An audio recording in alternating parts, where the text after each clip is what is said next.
nowadays, because before when I bought our home in 2008, the best advice at that time they were saying, go variable. It helped us a lot. But nowadays, would you recommend a fixed rate or variable? I think it depends on the person's preference and the rate that you're going to get. For me personally, if I was to go into a variable rate, we need to have good discretion. And what I mean by that is prime is set at a certain amount by various banks, but Mhm. off of that prime, you want to have a good discretion being, prime minus, for me, it's 0.75 or higher. Okay. If you can get 0.75 or higher and you're okay with watching the market, Bank of Canada announcements, then okay, it's something that you're okay with taking on. But then there's others that don't want the risk. They don't want to have to watch the market. They like knowing on a consistent basis that their payments are going to be what they are, and at the end of that term, their mortgage balance is going to be down, as opposed to those that we were talking about, which may be seeing, their balance not even go down in the last few years, right? Just being staying the same.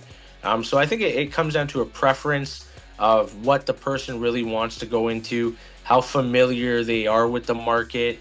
And as a result of that, we are in a unique situation where the variable rate happens to be higher than the fixed rates. Typically speaking, like you said, in the Yeah. past, it would have been a lower variable rate than the fixed rate. So the risk wasn't so much. But what you're going to find now, what I want to stress, I really want to stress is don't anybody going into the variable rate, don't allow what happened a couple years ago to happen to you.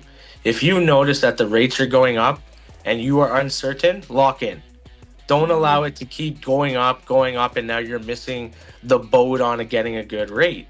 And I think that's where a lot of people perhaps didn't receive the right advice at that particular time, and as a result, stayed in the variable rate and are now facing the renewal with a higher payment. So I think you have to, again, if you're going to be in a variable, you have to be aware of the market, aware Yeah. of the fluctuations, aware of the risk associated with it, and then take that leap of faith to go into it. And if you're going to have a heart attack, might as well lock it in, right? Because you That's right. never, That's right. right? Somebody It says something, it goes yes. up and down. Yes. I think you cannot put a price on peace of mind.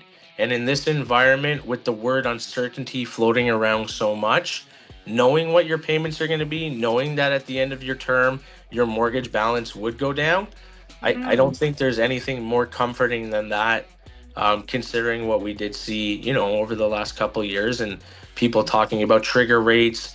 What's happening to my rate? Why is more money going towards my interest? Why is my principal not going down? It just